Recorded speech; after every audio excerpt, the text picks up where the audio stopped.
Serigne Amadou Mbengue. Je suis avocat. Je m'adonne souvent à l'écriture parce que l'écriture est une passion pour moi. Le présent livre est ma toute dernière production. Il est intitulé Mémoire de l'île de Gorée.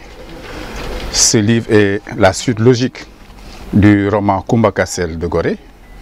Donc toujours sous la forme de prosopopée, cette figure de style, le génie tutélaire Kumba Kassel de Gorée, s'appuyant sur le fascinant personnage de Pape Magaye Ndoye, ce jeune du plateau qui, une certaine année, a passé un merveilleux week-end à Gorée, puis plusieurs jours de ses vacances, avant de devenir un Goréen d'adoption. Il s'agit d'un livre de 188 pages qui a paru le 4 octobre dernier et qui traite encore une fois de l'histoire de la pittoresque île. S'adossant sur le jeune Pape Magaye, le génie tutélaire continue justement de distiller des pans essentiels de l'histoire de Gorée. Pape Magaye poursuit donc la visite des sites.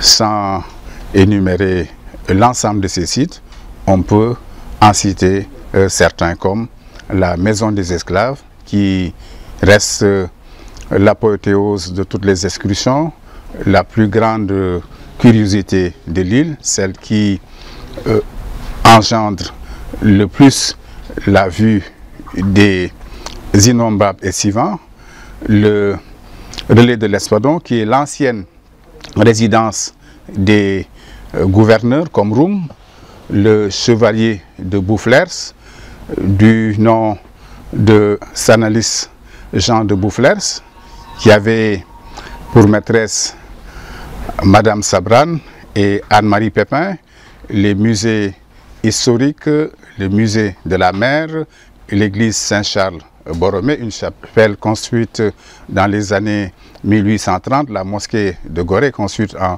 1890, la première édification de Gorée, c'est-à-dire le poste de police. Tout cela est contenu donc dans ce roman.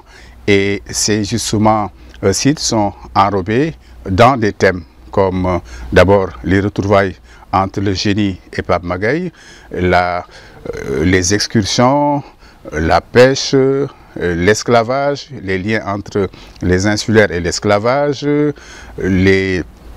l'architecture, le côté pittoresque de Gorée, tous ces aspects sont contenus dans ce recueil. Voilà donc tout ce qui explique cette vertu attractive qui s'exalte de l'île de Gorée, qui fait que Gorée reste la destination préférée des estivants, qui fait que souvent on éprouve une furieuse envie de visiter l'île de Gorée. Cette île qui n'en finit pas d'accueillir visiteurs sur visiteurs, pèlerins sur pèlerins, touristes sur touristes, sans parler des hôtes de marque.